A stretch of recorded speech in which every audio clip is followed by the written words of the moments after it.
सरकार ने lump sum all over India ban रखा है और पूरी तरह प्रतिबंधित है और इसको बेचना भी नहीं चाहिए। और ये जो भी माजा चाइनीज आ रहा है ये बहुत ही घातक होता है और प्लास्टिक पे होता है, टोटल नायलॉन पे, वो टूटता नहीं, जहाँ भी फंसता है उस चीज को काट देता है। एक शख्स खत्म हो गया शोएब भाई हमारे, तो इसलिए उसको बिल्कुल प्रबंधित करना और जो भी इस चीज की बिक्री करता है उस पर भी प्रतिबंध लगाना चाहिए।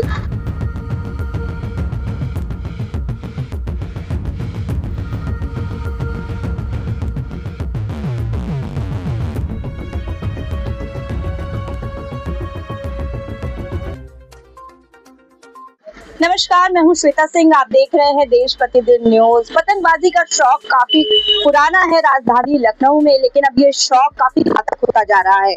चाइनीज मांझे के इस्तेमाल से कई जिंदगियां इसका शिकार हो रही हैं।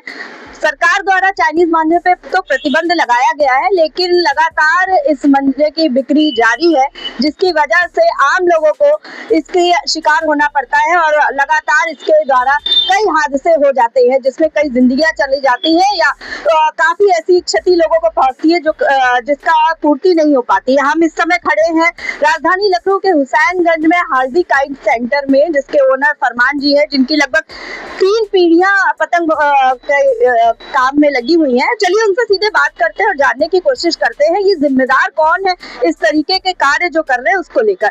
जी सर, हमारी सरकार ने lump sum all over India ban रखा है और पूरी तरह प्रतिबंधित है और इसको बेचना भी नहीं चाहिए। और ये जो भी माजा चाइनीज आ रहा है ये बहुत ही घातक होता है और प्लास्टिक पे होता है, टोटल नायलॉन पे, वो टूटता नहीं, जहाँ भी फंसता है उस चीज को काट देता है। तो उससे कई लोग, देखिए अभी कल जैसे परसों वारदात हुई है, एक शख्स खत्म हो गया शोएब भाई हमारे, तो इसलिए उसको बिल्कुल प्रबंधित करना और जो भी इस चीज की बिक्री करता है उस पर भी प्रतिबंध लगाना चाहिए।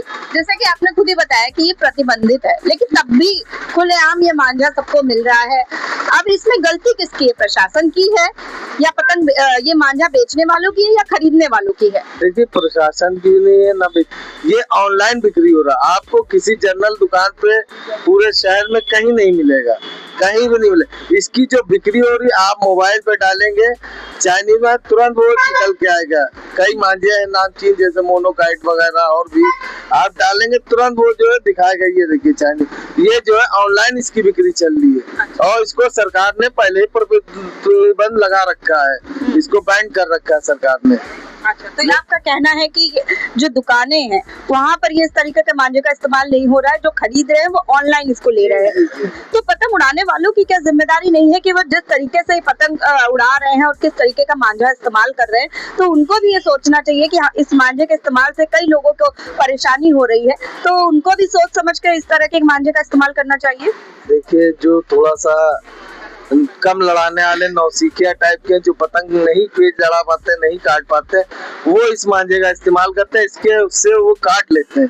ये मांझा आसानी से हमारे नॉर्मल मांझे से नहीं कटता है, क्योंकि वो काटन का 1 2 3 धागा होता है, ये प्लास्टिक पे होता है।